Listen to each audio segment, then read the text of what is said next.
Friends எல்லாரும் எப்படி இருக்கீங்க? அனைவரும் நலமா?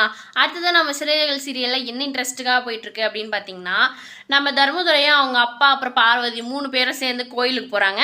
அதே சமயம் பார்த்தீங்கன்னா, நம்ம தர்மதுரையோட அம்மா அப்புறம் அவங்க அண்ணி பெரிய அண்ணியும் சேர்ந்து கோயிலுக்கு வராங்க.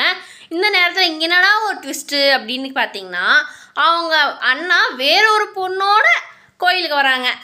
ஏன்டா ஒரு பொண்ணு அழகாக இருக்கிறான்னா அவளை விட்டுட்டு போகாமல் இன்னொரு பொண்ணை தேடி வர இதெல்லாம் நியாயமா?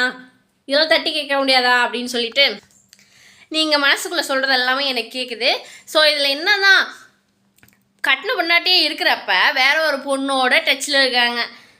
அதை எத்தனை நாளாக தெரியாமல் அவங்க மறைச்சி வச்சுட்ருக்காங்கன்னு இன்னும் என்னமே தெரில.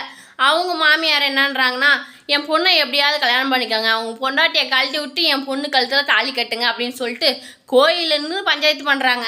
இந்த நேரத்தில் நம்ம பார்வதி கோயிலில் சுற்றிட்டு வரேன் அப்படின்னு சொல்லிட்டு தர்மதுரைக்கிட்டையும் அவங்க அப்பா கிட்டேயும் சொல்லிட்டு கோயிலை ஒரு ரவுண்ட் சுற்றத்துக்காக போகிறாங்க.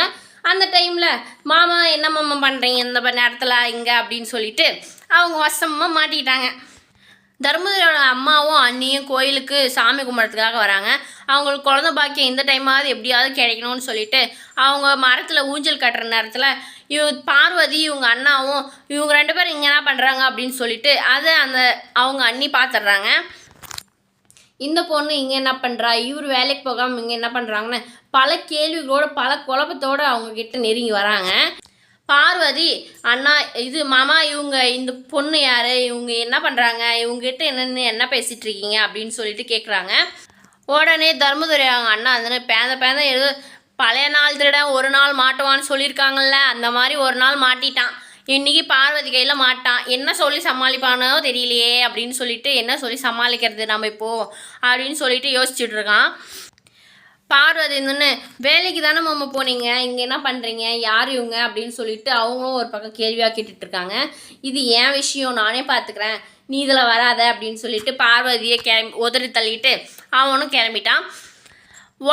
உடனே அவங்க அண்ணி இருந்தேன்னு இங்கே நீ என்ன பண்ணுற அப்படின்னு சொல்லிட்டு நாங்கள் சாமி கும்பிட வந்தோம் அப்படின்னு சொல்லிட்டு பார்வதி சொல்லி சமாளிச்சிட்ருக்கா. நானும் தர்மதுரை மாமானாரும் சாமி கும்பிட தான் வந்தோம், ஆனால் இங்கே மாமாவை பார்த்ததும் இப்படி இவங்கக்கிட்ட நின்று பேசிகிட்டு இருக்கேன் அப்படின்னு சொல்லிட்டு அவங்க சொல்லி சமாளிச்சிட்ருக்காங்க.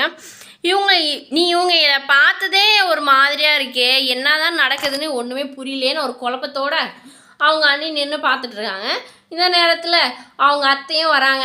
எல்லாரும் கும்பலாக சேர்ந்து சாமி கும்பிட்டா நல்லது தானே, கடவுள் ஆசை வழங்குவார் தானே அப்படின்னு சொல்லிட்டு எல்லாருமே நின்றுட்டுருக்காங்க. அடுத்து என்ன பூகமாக வேடிக்கை போகுதுன்னு தெரியலையே அப்படின்னு சொல்லிட்டு யோசிச்சுட்டே நின்றுட்டுருக்காரு அவங்க அண்ணன். அடுத்ததான் என்ன நடக்க போதோ நானும் உங்களை மாதிரி விறுவிறுன்னு கவனித்து பார்த்துட்ருக்கேன். இந்த வீடியோ உங்களுக்கு பிடிச்சிருந்தா மறக்காமல் லைக் பண்ணி ஷேர் பண்ணி கமெண்ட் பண்ணிடுங்க. இதே மாதிரி வீடியோ அடுத்தடுத்து நம்ம சேனலில் அப்லோட் பண்ணிகிட்டே இருக்கோம்.